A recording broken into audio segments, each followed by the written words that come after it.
उल्लास जो हम मना रहे हैं, आज हम माँ के नाम उल्लास कर रहे हैं, माँ को सेलिब्रेट कर रहे हैं, माँ के प्रति जो हमारा प्यार है, प्रेम है, वो हम आज प्रकट कर रहे हैं। माँ शब्द से ही जब हम माँ बोलते हैं तो प्रेम, ममत्व, धैर्य, प्रेरणा, घर, अगर मैं घर कहूँ तो माँ जो शब्द है, जो माँ मेरी है, गुरु है मेरी माँ, मेरी माँ के कारण मेरा घर है। जो प्रेम और प्यार हम अपनी माँ के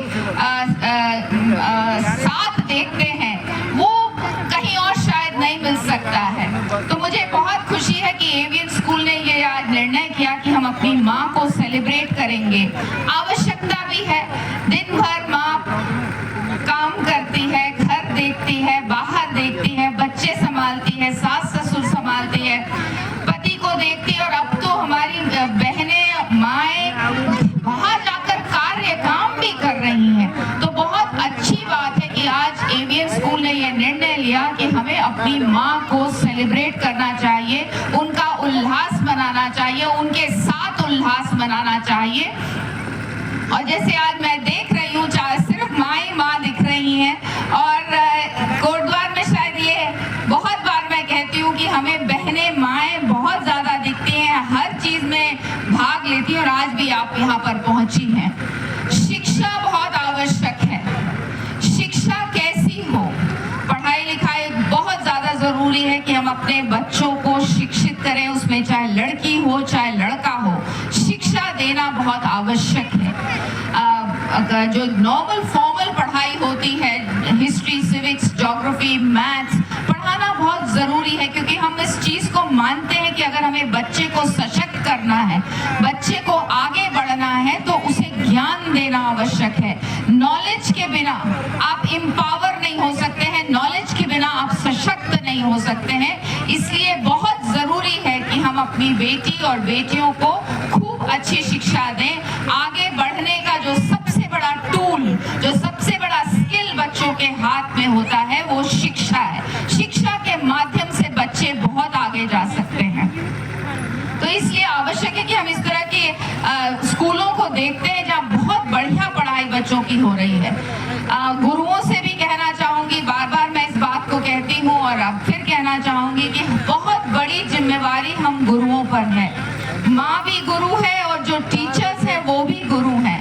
हमारे समाज की किस तरह की दिशा होगी, समाज कैसा होगा, समाज सुंदर होगा, समाज सशक्त होगा, समाज स्वस्थ होगा, समाज शिक्षित होगा, इसकी जिम्मेवारी गुरुजनों पर है।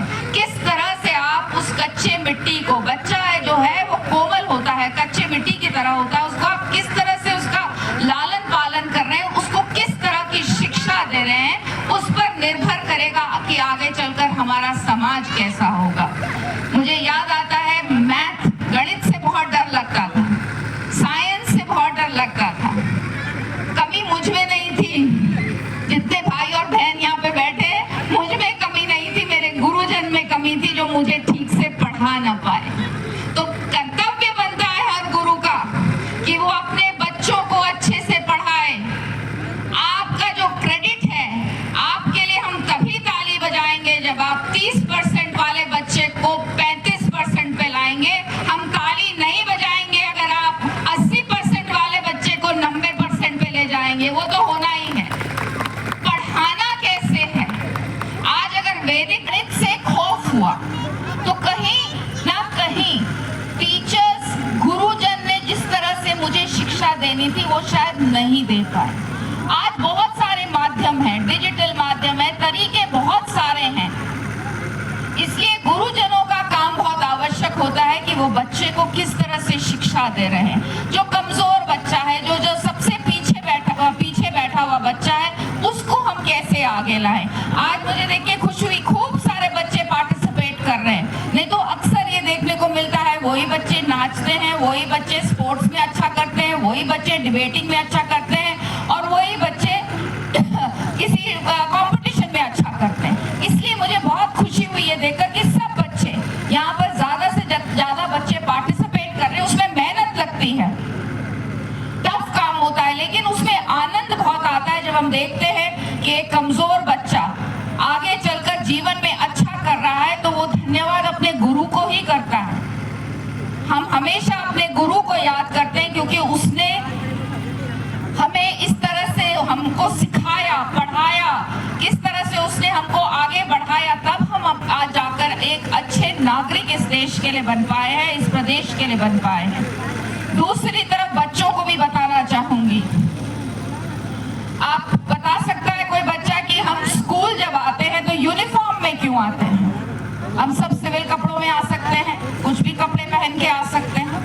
हम स्कूल यूनिफॉर्म में इसलिए आते हैं क्योंकि स्कूल के गेट के अंदर घुसते ही हम सब एक हो जाते हैं। आप छोटी गाड़ी से उतरे, बड़ी गाड़ी से उतरे, पैदल आए, साइकिल में आए, रिक्शे में आए, आप ब्रेड लेकर आए, पराठा लेके आए, चावल, कोई फर्क नहीं, सब बच्चे एक हो जाते हैं। तो हम बच्चों का भी कर्तव्य बनता है कि हम इस बात का ध्यान दें कि क्लास के अंदर एक दूसरे के साथ प्रेम से बात करें।